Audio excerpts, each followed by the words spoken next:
Rust Belt Capital is an elite Ohio-based private equity firm with a specialization in long-term, high-cash flow multifamily investments. If you're looking for long-term recurring income, you should check out Rust Belt Capital. From their approach to managing risk to the locations they invest, the product quality they provide, this firm is serious about what they do, which is why the owners of Rust Belt Capital invest their money in every deal they take on. Review their case studies by visiting rustbeltcapital.com. That's rustbeltcapital.com. Once again, rustbeltcapital.com, or email investor@rustbeltcapital.com. There is no time since World War II that we can find an instance of multifamily being 25% discounted from peak in an absolutely high quality market with the stock market at all-time highs. And the reason for that is COVID. Black swan events change the way that people think. Hello, left fielders. Welcome to the Passive Investing from Left Field podcast. Our community is focused on networking and education to help people invest passively and think differently. Let's go. This is Paul Shannon from Red Hawk Real Estate, and you're listening to the Passive Investing from Left Field podcast. Hello and welcome to another episode of the Passive Investing from Left Field podcast. I'm your host today, Chad Ackerman, sitting in. And with us today, we have our repeat guest, Neal Bawa. Neal is known as the Mad Scientist of Multifamily. He's the president and CEO of Go Capitus Investments, a firm specializing in building apartment buildings, student housing, and self-storage properties in high-quality markets nationwide.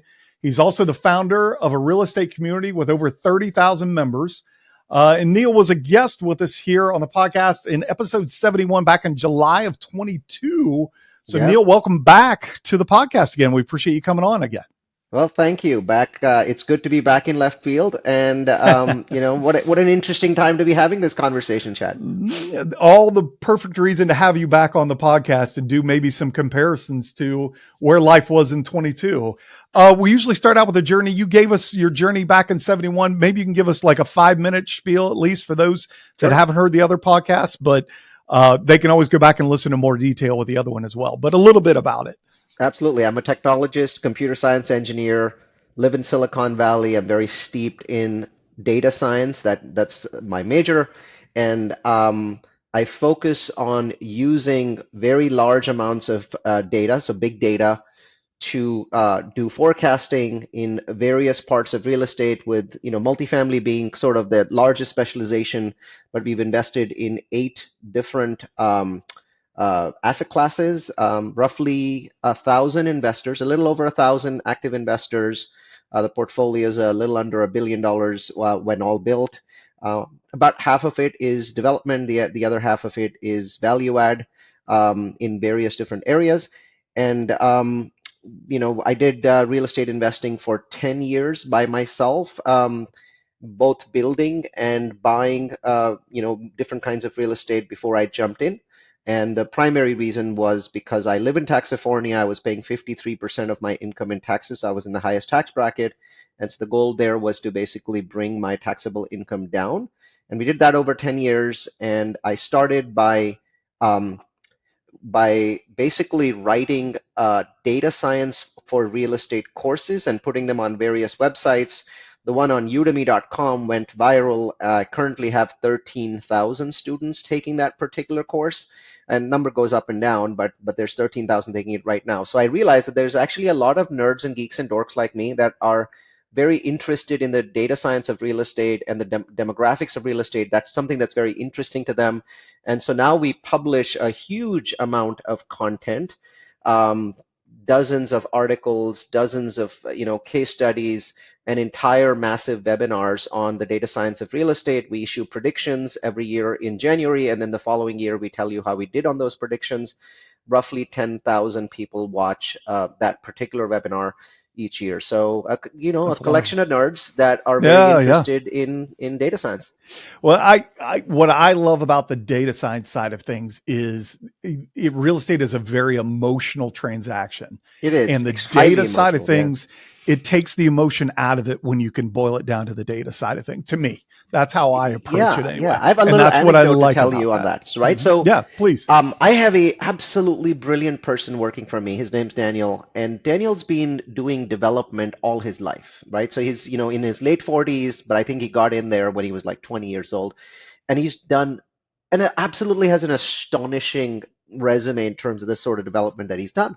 And so when he was hired at my company, he was offended by one of the things that we were doing. So I had a team of 4 people. So it was Daniel, it was a full-time underwriter, it was a zoning and development expert, and then an administrator, right? So these 4 people, and their only job is to basically buy tens of millions of dollars of land and get it zoned and permitted and entitled for development.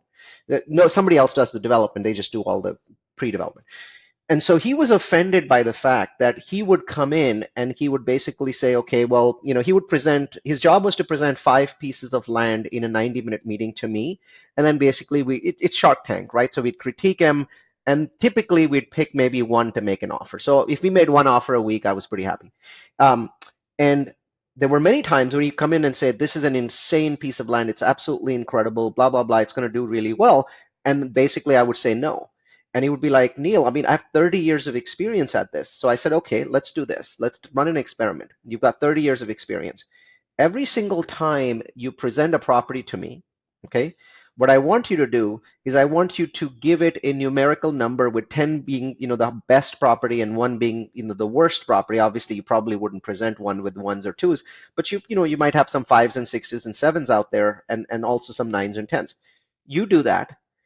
And then I have this underwriter who has clear instruction that no one in the company, including the CEO and owner of the company, is allowed to influence him, right? Because he's using the data science, and we built this system where, he ranks these properties. Basically, at the end of that process, it was very humbling for Daniel. There was actually no correlation between his gut feel and investor returns. There was no correlation. So even though he had 30 years of experience, and now he swears by it, he says, the best thing about your company is the fact that underwriters, even the owner of the company, cannot influence them or have a conversation about potential returns. And so he believes that's the biggest thing that he's learned in the company, right? And 30 years of experience, and he still understands that there was really no correlation between his gut feel and returns. Yeah, that's interesting. I think the metric side of it helps you to be more disciplined, helps you not to chase a shiny object and so forth. And I know that's not where we were trying to go with the conversation, but I love the story. That hits very and much I want to add home to one me. last thing, right? This doesn't mean that Daniel's words are not important, because when he visits a site, he sometimes drives around it. So I'm not saying that data science takes that out. We actually require that for all of our sites, we do both a physical drive and then we do a Google Maps 3D drive, right?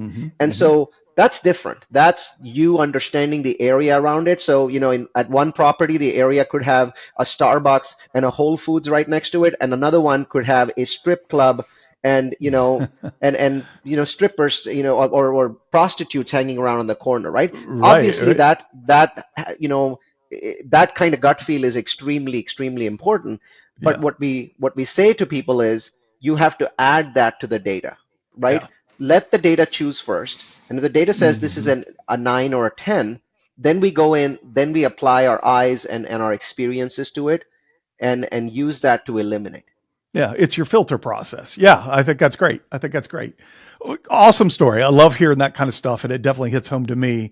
What we wanted to bring you back on to talk about was relating to kind of, as you started out with, let's talk about what has changed since you were here in 2022. When you were on before, we talked about hybrid work, we talked about interest rates and cap rates, where America was moving, what different stories like that. Can you talk about what you're seeing now, a year and a half later, in this American industry of real estate investing that has changed quite a bit, I feel like, since then, and how you're reacting to those changes this day and age? Well, COVID has turned out to be a true black swan event, not just in the short term, but also in the midterm and long term.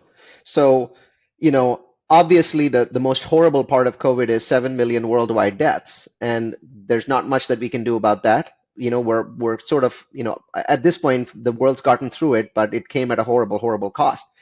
But I think that when you, for a moment, put that aside, what are the other things that COVID has done? Well, it has dramatically changed the world in many different ways. So the first thing that has happened is that COVID basically trained tens of millions of CEOs on how to run their company from home. And even though the majority of those companies, employees have gone back to work, hybrid work has become extraordinarily established at a certain level, and that level sort of varies. It varies depending upon the kind of field, whether you're a tech company, then there's higher level of hybrid work. If you're a banking group, then there's a much lower level of hybrid work, but it's still there, right? So even banking companies are now letting their employees work 1 day a week. So on average, the average white collar worker in the United States is now working 1 to 1.5 days more from home. And that has had an incredible impact, not just in terms of what that means for real estate, but in terms of how people work. Where do they work? Where do they live? What are their choices?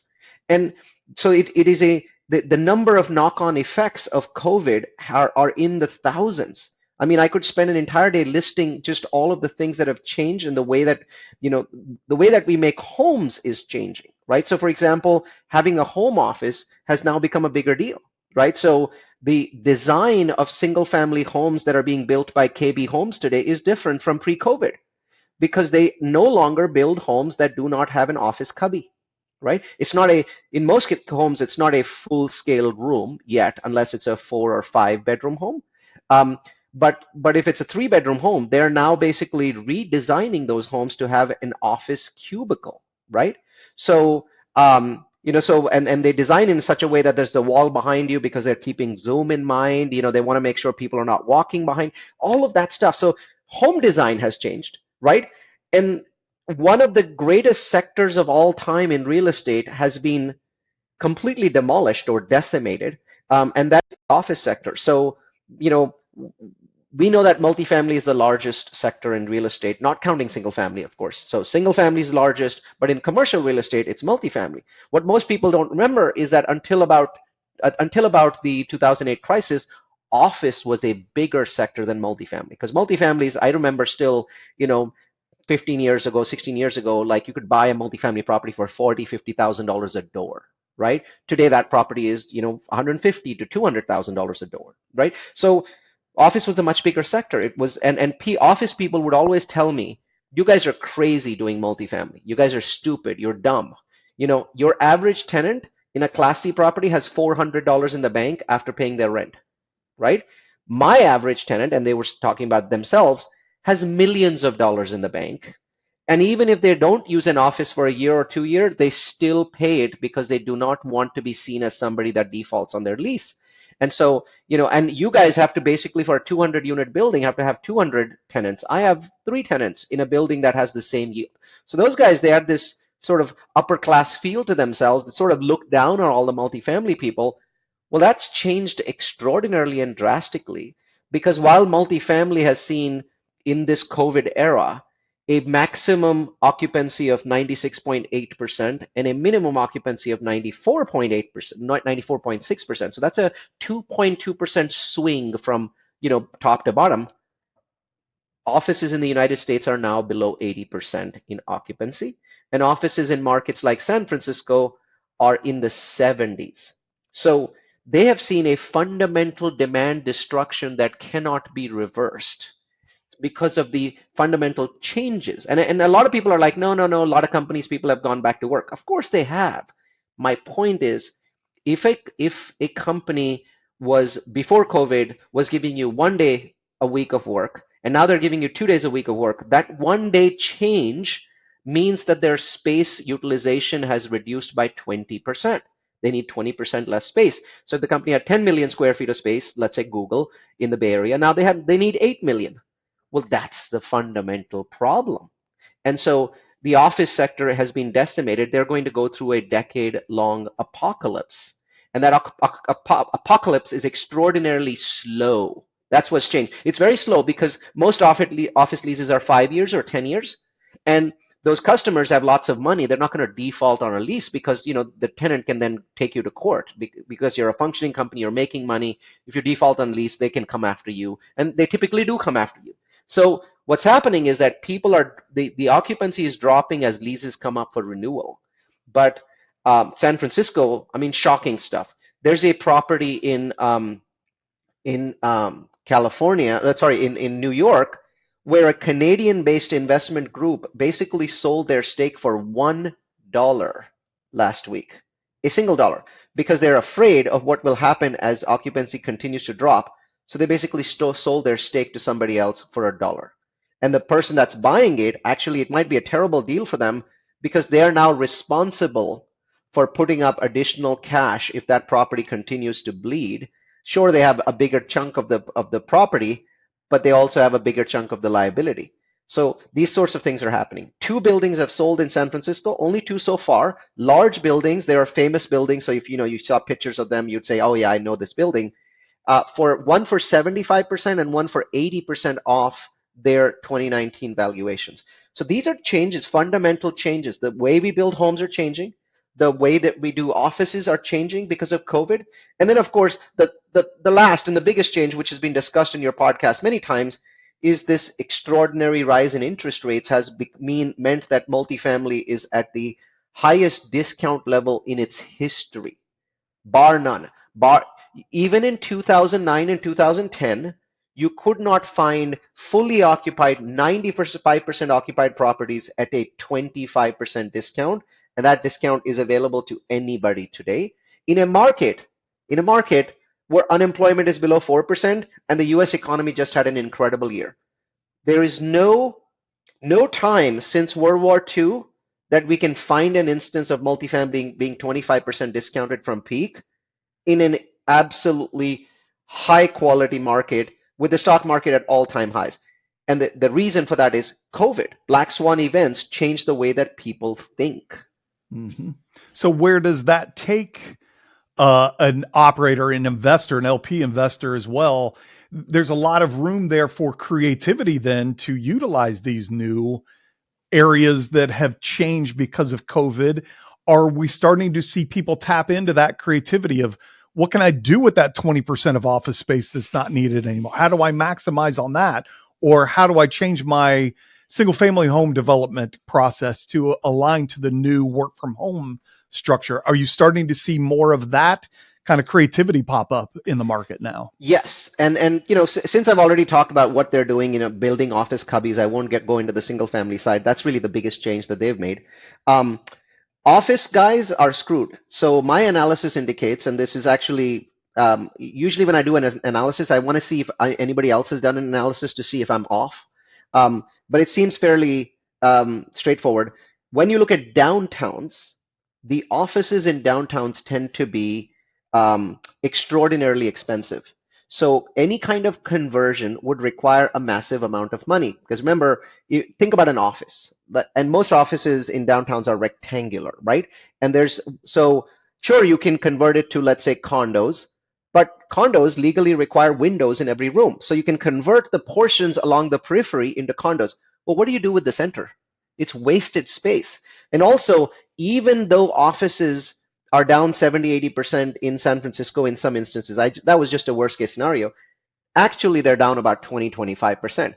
When you look at the per square foot cost of offices throughout the United States, and you look at the per square foot cost of multifamily, they actually have to drop by more than 50%. So for a viable conversion to multifamily, because office square footage is so much more expensive, that we need to see a 50% drop for people to buy those offices and spend millions of dollars on them to convert them either to multifamily or to condos, and for that to be financially viable. So is conversion possible? Yes. Is it possible at today's prices? Almost impossible. Unless governments are subsidizing this, and I'm seeing, Chad, some activity where the governments in San Francisco and New York are talking about giving aggressive benefits to developers that are taking unoccupied office buildings and converting them primarily in the property tax arena. And I've talked with a few people about it that do these kinds of things. And I've said, hey, looks like the city is really motivated. Why aren't you doing anything? He said, Neal, it doesn't matter. If my property taxes were zero for the next 30 years, the cost of that office is still so high compared to what I would be converting it to, and the cost of conversion is so high. You got to cut the concrete. An office only has a single bathroom core. It's usually in the center, right? Well, an apartment requires you to cut the concrete and bring piping to every unit. He says, when I look at the cost, I can't make it work, Neal. I can't make the math work. So fundamentally, the answer is conversion, but it's going to take 5 to 10 years for conversion to make sense. So that strategy isn't working. The other change that COVID made, which I think is actually the most fundamental change since the last time I was on this podcast in 2 years. The most fundamental change is not in office. It's not in multifamily. The most fundamental change is in single family. So let me explain why. I mean, this is going to blow your mind. Pre-COVID, most people that had incomes in the $70, $80, $90,000 a year range were either in a single family home that they owned, or they were saving up for a single family home. And they had the ability at some point to become homeowners. They had the ability to do so, right? Most people, right? If they had the desire. And so the United States had an extraordinarily high homeownership rate compared to Europe or Japan or the UK or Canada, actually. So our homeownership rate was in the 60s, so somewhere between 62 and 64%. That's extraordinarily high. And the US was always known as the place where people that make 60, 70, 80, or 90,000. Obviously, it's a big range because I'm talking about places where some places, home prices are much higher or lower than other places. So if you live in Cincinnati, you could easily be a homeowner for 60,000. If you live in Austin, you might have trouble, even with 90,000. So, but that was pre-COVID. Now, post-COVID, the entire United States changed because home prices went up by about 40 to 44% in the last 3.5 years. So think about when COVID started, March 2020 to now, right? So you're, almost 4 years. In that time frame, home prices are up 40+%. And because of the mortgage lock-in effect, there's no decline in prices at all. No major market in the United States has seen decline in home prices because of the lock-in effect, right? When COVID happened, we dropped interest rates to zero, which meant mortgage rates were at 3%. So people like me refinanced. My mortgage is 1.75%. I'm locked in, right? My current mortgage is $5,000 a month. If I buy the same home today again, right, my mortgage would be $12,000. So obviously, I don't even get an upgrade, even though I have, millions of dollars of equity in my home, and my mortgage still more than doubles. Well, that effect is happening to about 30 million American families. And so nobody's moving. And because nobody's moving, there are not enough homes in the market for prices to go down. So home prices are either flat or slightly, 2% up. And I don't expect them to go down because now interest rates will start coming down in the next year. More people will flood into the market. That will establish a bottom. So we might not see increases in home prices, Chad, in the next 3 years, but we won't see declines. And the result of that is catastrophic for middle America. Those people that make 60, 70, 80, and $90,000 in homeowners income, nowhere in America can they buy a home. So here are some numbers, right? In San Francisco, it now costs $404,000 in median income to buy a home, right? And then in Phoenix, Phoenix was considered if you're leaving California, go to Phoenix, and then you can buy a single family home and you can, have a nice income. Well, Phoenix is now at $115,000 in income. So is Dallas. So Phoenix and Dallas are identical. Austin is at $126,000. So those places that people used to go to in Arizona and Texas and other places, they're all above $100,000. Orlando's above $100,000. In fact, the only major market in the United States that is now below 100,000 is Houston at 92. So still above the 60, 70, 90, 80, 90K people. At 92, you can buy a home in Houston. Your other cheap option for a major city is Atlanta at $177,000 in income. Bottom line, though, is, other than these two markets, there's nothing left in the United States where people under $100,000 can buy a home. And that is the single biggest fundamental impact of COVID, that we have marooned 20 million millennial families into forever rentership. We've marooned them in just 3 years and 8 months, right? These people had options pre-COVID. They had options because if they didn't like their city, they could go somewhere else. Today you can't because that is the price of homes everywhere in the United States. 44% increases in 4 years, US-wide. Some markets are up 50 or 60% from pre-COVID numbers. Some are even up 70% from pre-COVID, right? So the dream of homeownership is completely destroyed for mid-income earners. And that is the most fundamental change. And so I'll tell you what my solution to this is, and it's not apartments. It's not apartments. I love apartments. I will continue buying apartments. I will continue building apartments. But the solution to that particular problem is not apartments. So there's a lot of creativity being applied, and we can talk about the sort of creativity that I'm applying. I like what you're saying. I understand it. To me, the solution is either it's new build construction of affordable housing, but it seems like the answer there is never that it's profitable enough for builders to want to build it because they aren't seeing the returns on it that they would want if they went out and build a $500,000 homes instead that can't be affordable by this group of people. So is it an interest rate solution that we have to wait for that to come down to make it more affordable to get into those homes that are priced up now? Or will there be an income increase eventually in this economy and well, there's a 10-year solution, which is the income increase, right? So when you have such a shocking gap, the median income is $75K. You need $115K to buy a home. $40,000. We're talking about a decade, right? So anything short of a decade. Apartments don't work either because when you build apartments today, the cost of building has gone up so much and the cost of interest has gone up so much that the only kind of apartment that makes sense is a Class A apartment. And once you build a Class A apartment, you need a Class A income to live in it.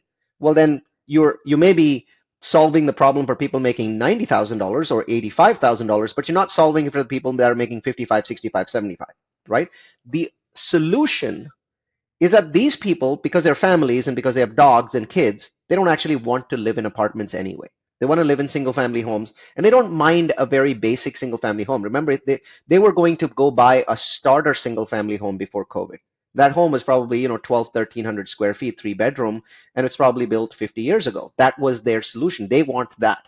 So the solution that I came up with, which shockingly works, the math works, is build to rent. And I was doing build to rent that was Class A plus, and I realized that that was wrong. So I made a hard pivot, and now 100% of my projects are Class B townhomes. I no longer build to rent single family homes because once again, when you build a build to rent single family home, you need that $90,000, $85,000 income to put tenants in. But if you're building townhomes without amenities cost a lot. A pool, a gym, a clubhouse costs a ton of money and a ton of land. And so what my solution has been is as follows. I asked my data science team to profile all 323 metros in the United States. And I said, I want you to find me metros that work on 4 out of these 5 things. They have to work on 4, okay? The land must be cheap. The construction costs must be cheap. Property taxes must be low. Insurance must be low, right? So you got these 4 basic parameters, right? Land cheap, construction costs cheap, insurance cheap, property taxes cheap. And then the 5th one is they must still have very significant growth, right? And only only present cities to me that are 4 out of 5, with the growth one being non-negotiable, right? So if it's not growing, then I'm just not going in there. And we were able to locate about 12 metros where this works. And I know that's a shockingly small number when you're looking at 323 metros. And the answer is most metros in the US construction costs have gone up too much. So that sort of kills a huge number of metros, right? Yeah, absolutely. Texas gets completely destroyed just because of property taxes or insurance, both really. No. So do a bunch of other markets where either property taxes are too high or insurance is too high, right? So, I mean, by a process of elimination, you're left with a dozen markets in the United States where either all 5 parameters work or 4 out of 5 work. And in those markets, I am able to build townhome projects. Still, single family doesn't work, too expensive. Townhome projects where I build clusters of townhomes that people live in. I've had to go down to one car garage because two car garages don't fit. And I've had to go down to a small backyard that's only 8 feet deep, right? So it's only an 8 foot deep backyard. It's only a single car garage. But every single person in these communities lives in their own home. It's a rental home. But here's the beautiful thing. The reason the math works at 20 plus IRR is simply this. There's very little turnover. No one leaves. In my brand new apartment complexes, 50% of people leave every year. Brand new, beautiful, infinity pools, clubhouses, gyms, 50% of people leave. And that's a nationwide statistic. But in my BTR non-amenitized communities, the only amenity I put in is a nice central park, right? So where the water retention, it's really the water retention area, but I'm calling it a park. And then a little dog park on the side, and that's it, right? That's it. And maybe a little bit of extra parking if I can find some, if the land's cheap. And that's it. That's all there is in these communities. They are a replacement for a single family starter home and nothing more. And because I'm only trying to do a single family starter home replacement, I'm building at a very reasonable cost. I do have a few things that are interesting, 9-foot ceilings, which is nice. I have granite countertops in the kitchen. But otherwise, it's just a regular home with it's a regular townhome. And I'm able to consistently hit 20 IRR with today's construction cost, today's interest rates. Why? Because I basically walked away from all of my favorite cities. Well, actually, I have 2 out of 12, 2 are my favorite cities in the US. But if I have a list of 20 favorite cities in the US, I've been forced to get rid of 18, right? The only 2 favorite cities that fitted were Orlando and Raleigh. Orlando fitted because it's the only market in Florida where insurance costs are lower because it's never been hit by a Category 5 hurricane. I was going to say, I'm surprised the insurance isn't high for Florida. I figured Florida would get knocked out. It's the highest amongst our mission. I call this Mission 10K. So we're building 10,000 townhomes, and it's the highest amongst all Mission 10K cities, but it's much lower than any other Florida market because one thing that's not known about hurricanes is if a Category 5 hurricane hits, let's say Miami, when it hits ground, the air temperature changes. So it slows and it drops down to Category 3, right? So it is the edge of Florida that tends to get hit the most.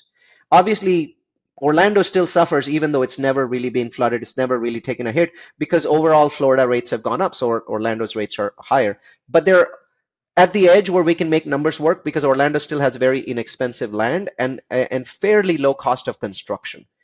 So Raleigh is better where, insurance costs are much lower. It's just normal insurance costs. I couldn't make land costs work within Raleigh, so I had to go 20 miles outside. So I had to basically go out into the suburbs of Raleigh, like Lake Forest, to make land costs work. And then, population growth, obviously phenomenal in both Orlando and Raleigh. So I was able to make 2 cities work. The rest of my Mission 10K cities are cities that are not amongst my top 20 favorites. They're growing, like Indianapolis, Kansas City, Northwest Arkansas, Reno.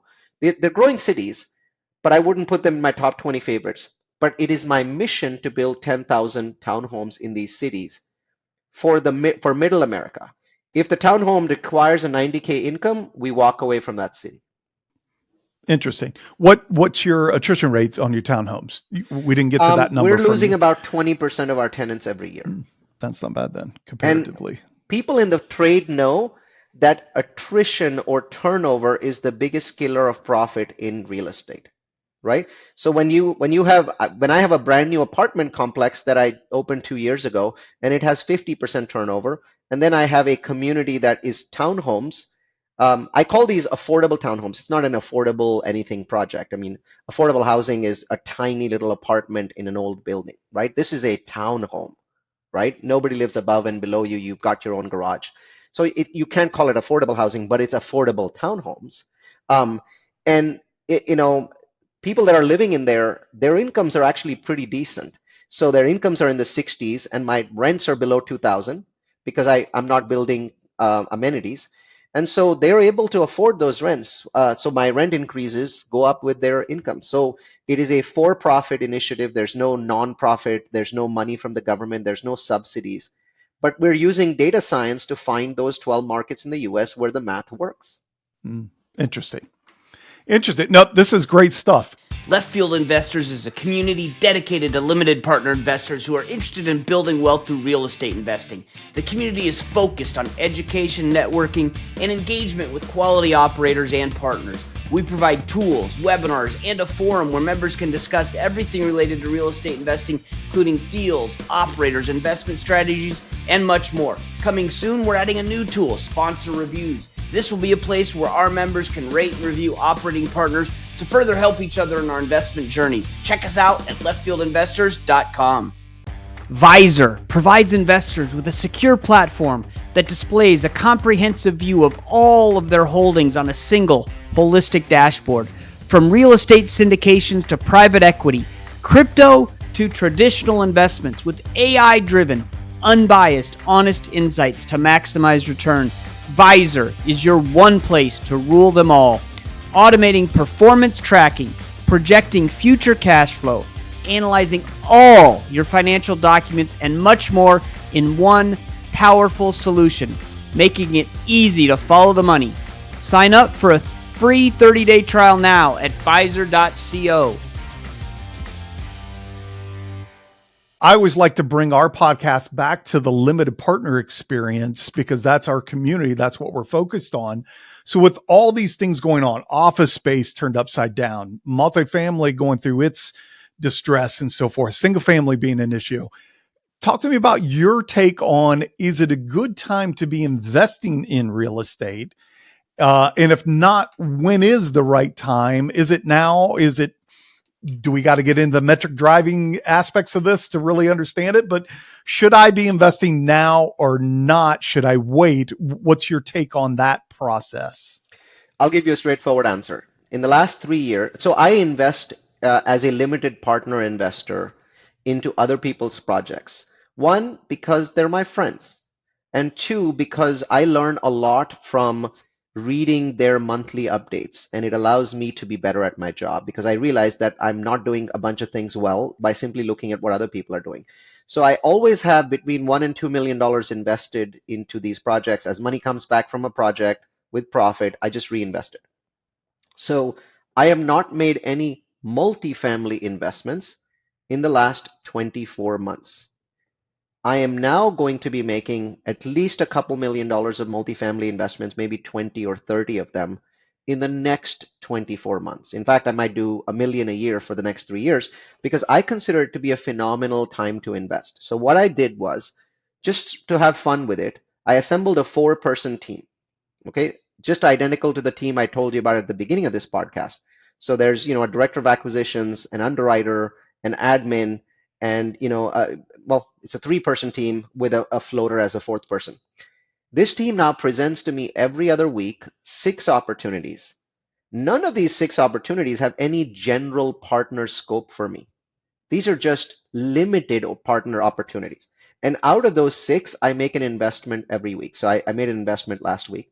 And I typically invest in 100K tranches, but because they're giving me so many every week, I'm investing in 50K tranches. So to me, as a limited partner, this is an absolutely stunning time to invest. It's a phenomenal time to invest. I'm very motivated to invest in things. I'm not investing in things like office because that's a generational issue. Probably will take 10 years for it to stabilize. But places like multifamily, where today 25% discounts in good markets, right? I'm mostly investing in properties that have assumption loans because I tell people, one of the most unique and rare things that are available for investment today is that on the one side, prices are down 25% because of interest rates. On the other side, if you have an assumable loan that is at least 3 years, you are simply skipping what is causing that discount. What's causing that discount is one thing: high interest rates. So if you assume a loan, or you invest into a project as a limited partner, that's what I'm doing. I'm investing into people's loans that have assumable loans that are under 4%. So my threshold is I want to go invest in other people's deals that are under 4%. Obviously, I check to make sure that these deals are doing well, and any limited partner investor would do that. But what I'm saying is this is a amazing deal where you're getting the discount, but you don't have to deal with the consequences of that discount. So assumable deals, and they're not incredibly hard to find, are absolutely astonishing right now, and so I'm very, very, very happy to be able to invest. And so this Shark Tank session that I do, it's on Friday, so it's sort of at the end of my week, so 2 p.m. on Friday, and I've invited a number of my syndicator friends to it. The only thing I've told them is no shady stuff. I don't want you to go and, if you like a deal that I've underwritten, I don't want you to go and tell them, hey, I want to be a GP in this deal. This is LP only. Everybody here is a limited partner. We have a table on the screen that shows how much Neal has invested, what properties he invested in, how much has Michael invested in, how much has John invested in. And so this is a limited partner Shark Tank. You come in, you enjoy, we bicker over stuff. I can say stuff like, no, this is a property, why are you investing in it? But nobody can basically take any general partner, stuff out of it. And people are being so far very happy to do this. And so I'm very enjoying the process. That makes for a fun Friday, I bet. Actually, it sounds really good. It's actually the best part of my week, and I'm investing my money, and I get basically pitched on 6 properties, and we're doing different properties. Like we just did, so we had a property that was a company that basically zones and entitles land and then sells it to builders. And because land is down 50%, by the way, in the US. Wow. Multifamily is down 25, offices are down 20, self-storage is only down like 8-9%. But land's down 50 because it's an illiquid asset class that doesn't produce any income. So, so there's this company that seemed to be very good at their job that basically buys raw land and then entitles it, sells it to builders. And so we were, looking at their investing in their deal. Then there was a company that does loans, like private loans. So we're looking at their deals. Then we looked at 2 pref equity deals, because right now I think pref equity is absolutely phenomenal. And then we were looking at a couple deals that were just, multifamily. And the week before that, we looked at industrial, we looked at self-storage. So just, Chad, I'm having fun. I think this is an incredible time to invest. I'd be shocked if I don't end up investing a couple million in the next 12 months. Interesting. No, that's good to hear. It does seem like it's at that point as a limited partner. Operators have been exposed that aren't doing the job well, so we have fewer to pick from, so we can rely on who's left a little bit more. But B, there is that kind of rescue fund model going on out there now where people are having trouble with their loans, being able to assume them to a new operator that can get it up and running. That does make it seem like a good time to be an LP investor at this point in time. Actually, so I'll give you a really nasty tip. And this tip is only for LP investors. And the GPs that are watching, please do not send me nasty emails, because Chad says that his database, the people listening are LPs. So if you listen as a GP, that's your problem. I'm going to give a nasty tip. Okay. So here's what as an LP, I think the best deal right now going is a certain kind of pref equity. Okay. So what's happening is there's high quality operators. These are the people with billions of dollars in portfolios that, they had bridge loans, they got stuck, right? So what's happening is that because they're high quality operators and their track record is so important to them, they're taking properties that are, basically just have to be refinanced. And once they're refinanced, there's really no money for anybody except the pref equity people. There's no money for the common investors. Those guys are just stuck. And they're refinancing for 5 years, right? So it's a 5-year refi. It's a big operator. And what I want you to look for, which is what I'm looking for, I won't name the exact operator, but I think you guys can find this operator. So this is an actual example. The operator is Houston-based. And so they have a portfolio. The properties are nice. There's nothing wrong with the properties, but they were purchased at peak time, right? And so because of that, their values dropped about 30%. So they're going through a refinance process. And what they're doing is they're basically putting in 5 to 8 million in pref equity in each property, of which they're putting in 3 million, right? Which is why I'm very interested in this. So they're putting in 3 million of their own money into every property. And then they're raising 5 million in pref equity. And when I do the math, and I'm an underwriter doing this, so that when I say I'm doing the math, somebody is doing it for me, and I'm paying them. By the way, I pay people on Upwork to do this. So I hire people on Upwork that are underwriters. I pay them $30 an hour, and I basically have them. There's an incoming LP funnel because I'm doing this as a limited partner, and they are looking at like 30 properties every week, and they're basically picking 6 to present to me. So my underwriter basically is instructed to make sure that there's plenty of money for the pref tier, which I'm going in as part of the pref tier, right? And it's a 5-year loan, meaning they can't get out in less than 5 years. So it's not a short-term pref equity deal where they basically give you money for 18 months and then kick you out, right? Those deals are phenomenal because this operator is very good. He's not going to let the property go down. And I'm only investing in pref equity by switching the property from bridge to perm. So the property goes from negative cash flow to positive cash flow in a second, and my money doesn't go in until that switch occurs, which is the closing of a bridge loan.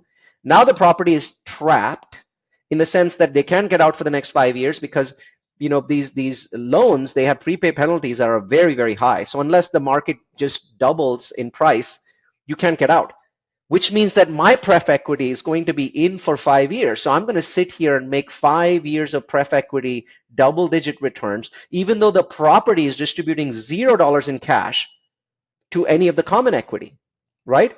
And because these are operators that have a huge amount of money, so much money that they're putting in $2 million of pref equity into this deal, well, they can't let this property go down because they just put $2 million of personal cash into it, right? I'm looking and investing in all of those deals. And everything that I said to you is ethical, right? It's truly, truly ethical. I'm just doing my homework and saying, I want that operator that has made so much money, they're worth $50 million or more, and they're putting millions of dollars into pref, refinancing, locking in for 5 years. For 5 years, this property is going to make $0 for that GP and $0 for the common investors. But it's going to make me 12, 13%. Yeah.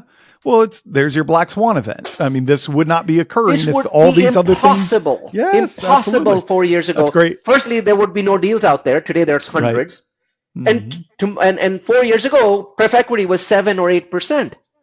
Today, pref equity is 12, 13, or 14%. Black swan in a great market with unemployment at 4%. And the US GDP growing at 2.5%, and the stock market at all-time high. Black swan events create more unusual investing opportunities, right? So, absolutely. I mean, I know I'm a general partner, but I'm just here to talk about, as an LP, I'm looking at it going, and pardon my French here, but why the would investors not want to invest in this market? Right. No, you bring up a very excellent point of taking advantage of the current times and where we are with all these things that have been going on that feel very negative. As an investor, there are avenues that are very positive right now. I think that's more positive than 2 years ago, right? Yeah, absolutely. You're buying a building or investing in a building that's 25% cheaper. No, yeah. When are we going to get that opportunity again? Never, right? I mean, you might get it if unemployment's running at 8% and we are in a depression, but we're not even at 4% unemployment. Right? And now the Fed actually can cut interest rates because inflation's down to under 3%. So, I mean, it's a Goldilocks zone for investors. They don't realize it, though. I mean, when I talk to 10 investors, 9 of them are very gloomy. You know why? Because the last 18 months, all they've seen is no cash flow and cash calls, right? So they're really gloomy. And my feedback to them is, what does that have to do with today? Yeah. Look at the next one. Right? What happened in the last 18 months was because you invested in properties when they were 25 or 30% more expensive. Exactly. What does that have to do with today? Yep. Right? No, this is the same thing where people in 2006, 2007 bought extremely expensive homes, lost a bunch of money, and then completely missed the window from 2009 to 2012. Didn't buy anything. Yep. Right? I was buying a single family home in cash every month for 3 straight years. And everyone in my family told me that I was the biggest idiot in history. I was banned from family events because I would infect other men in the family who would talk about real estate. And so I was not allowed to go to family events. How'd that work out for you? Well, it worked out really well because I ended up, with, $4 or $5 million in equity out of that because it made me mad and it made me want to prove my point. Yeah, absolutely. Absolutely. And we're right back in what looks like a situation to deal with something like that again. From So a it's discount hard perspective, to, yes. From an economy perspective, no. I mean, fair. unemployment, when I was buying, unemployment was 6 or 7%, Yeah. and the Yeah. economy was doing terribly, and Yep. nobody wanted to give us loans. That's You had to fair. be really brave. Why do you have to be Hmm. brave today? I mean, you're buying at 25% under discount, your properties are 96% occupied. Where's the Yeah. bravery? It's just math, it's just Yeah. logic. Yeah. That gets back to the metrics of it. Neal, this is great. I've kept you too long, but I really appreciate you coming back on and sharing your nuggets again. We always ask at the end of these favorite podcasts. You said you do 2 podcasts a week all year long. There's got to be some favorites in there. If you could mention one of your favorite podcasts, we'd love to hear that too. Um, I should have a better answer for that particular question, but no favorite podcast at this point in time. I would like to invite people to my group. We don't do podcasts and we've never done one. We like to do webinars because I'm a Mm, charts and graphs math kind of guy, mm, and it's very hard to do that in podcasts. So we do webinars, 8 of them every year. All of them have charts and graphs. And so for people that are analytical, that you'll love them. And we store them at multifamilyu.com. So that's mm. multifamily followed by the letter u.com.